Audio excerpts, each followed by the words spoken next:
Hola amigos de Sportstream, bienvenidos a los titulares del día de hoy.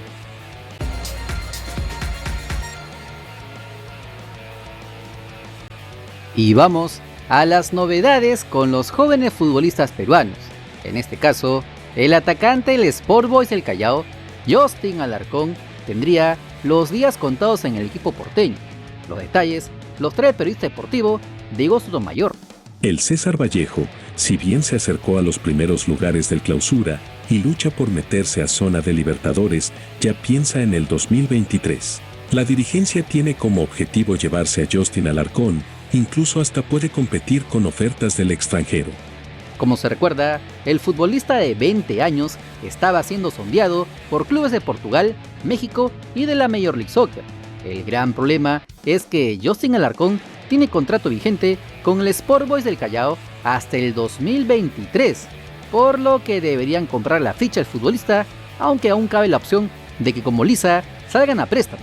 Dependerá de lo que decida el futbolista, que está teniendo la mejor campaña en su corta carrera profesional, donde lleva anotados 5 goles con 6 asistencias, siendo convocado a la selección peruana sub-23 y también al selectivo en la nueva etapa de Juan Máximo Reynoso, por lo que el interés es real, pero que como saben, esto no significa que ya tiene un contrato firmado y que se va a ir cuando acabe la temporada.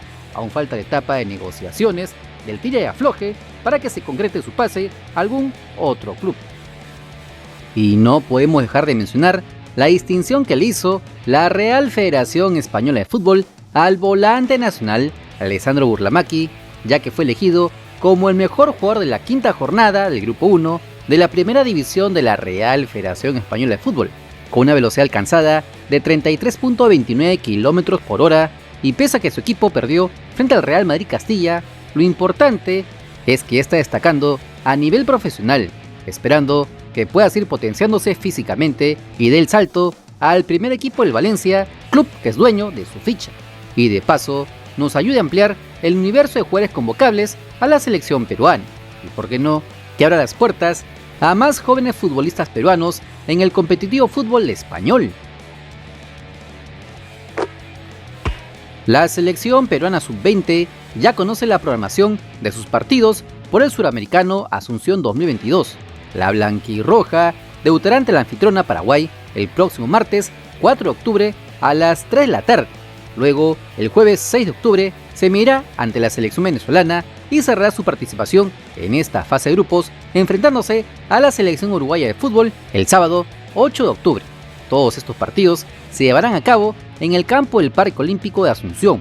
Los 2 mejores clasificados de cada grupo accederán a las semifinales, donde empezarán a disputarse las medallas del torneo. Recordemos que esta selección sub-20 participó en la Revelations Cup sin pena ni gloria, con opacos rendimientos colectivos, aisladas, buenas actuaciones individuales, donde hay poco que destacar y mucho por trabajar. En este torneo no se pudo conseguir ni un solo triunfo, ya que cayeron en el debut ante Estados Unidos por 3-1, se igualó ante Paraguay 1-1 y perdimos en el cierre contra México por 2-1. De hecho, los números en global de esta sub-20 son de espanto, con 6 derrotas, 2 empates y una sola victoria.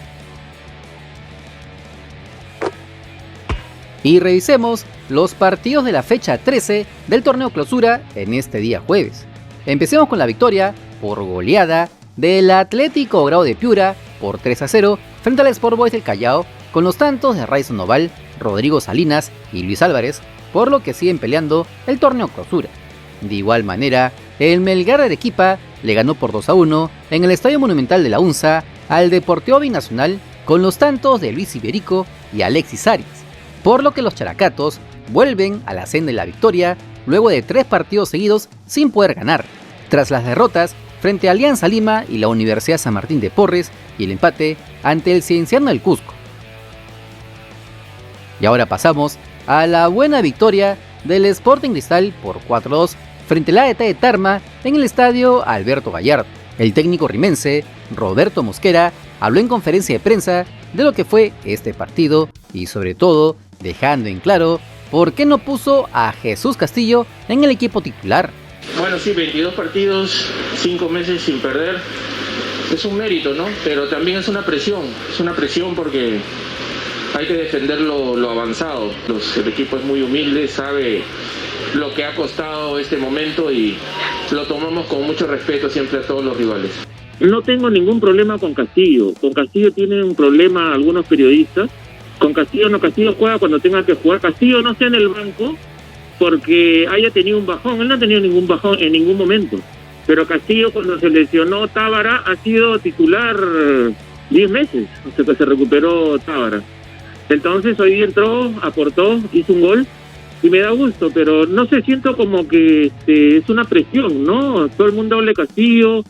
Castillo es un gran jugador, tengo una gran relación con él, es un chico humilde. Él juega cuando tiene que jugar, es un jugador importantísimo. Para mí no es suplente, para mí es titular. La suplencia es entrar como entra él y que todo el mundo se da cuenta que puede jugar de titular. No estamos contravenidos con Castillo, es un gran jugador. Lo encontramos todavía con mucho por hacer con él, lo hicimos y ahora es un crack, ¿no? Es un crack de exportación, es un crack de selección. Como se recuerda, el equipo rimense viene con una racha de 22 partidos sin conocer la derrota en la Liga 1, por lo que se mantienen como punteros del torneo clausura y de la tabla acumulada, aunque para ganar el título nacional aún deberán jugar las finales nacionales en noviembre. Tema aparte es el de Jesús Castillo, ya que la fanaticada celeste no le cree a Roberto Mosquera y le achacan el bajón en su rendimiento, tal como pasó con Percy Liza, Gilmar Lora o Joao Grimaldo. Lo cierto es que a día de hoy, el club que más futbolistas vende al exterior es el equipo de la Florida, con ventas o préstamos como el de Canchita González, Fernando Pacheco, el mismo Percy Liza o antes Washington Corozo. Veremos entonces si Jesús Castillo puede seguirles los mismos pasos, porque el torneo local le está quedando chico. Y la novela de los derechos de televisión de la Liga 1 Betson sigue escribiendo más capítulos.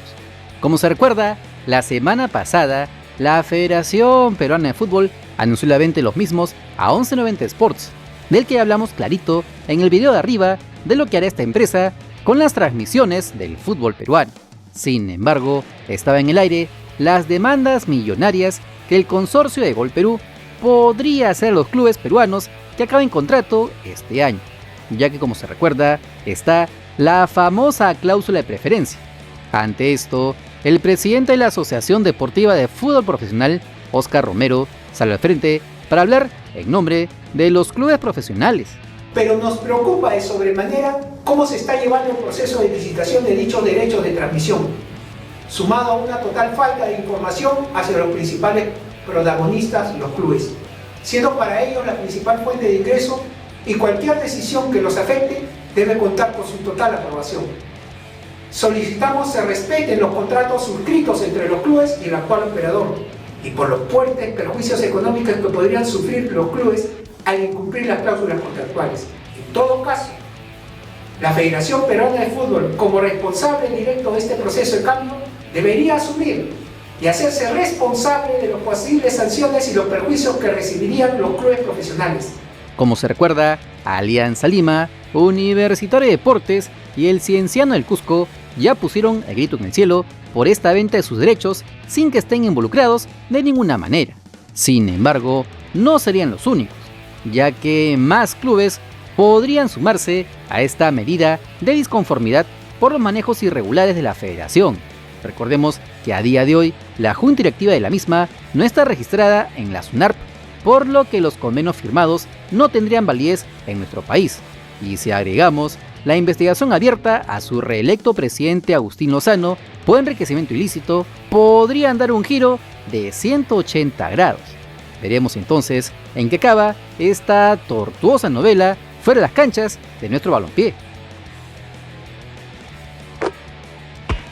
Ya sabes que si quieres estar enterado de las últimas novedades de nuestro balompié nacional, solo suscríbete al canal porque somos el canal del fútbol peruano. Si te gustó el video dale like, comparte, suscríbete con la campanita. Nos vemos en el siguiente video. ¡Chao!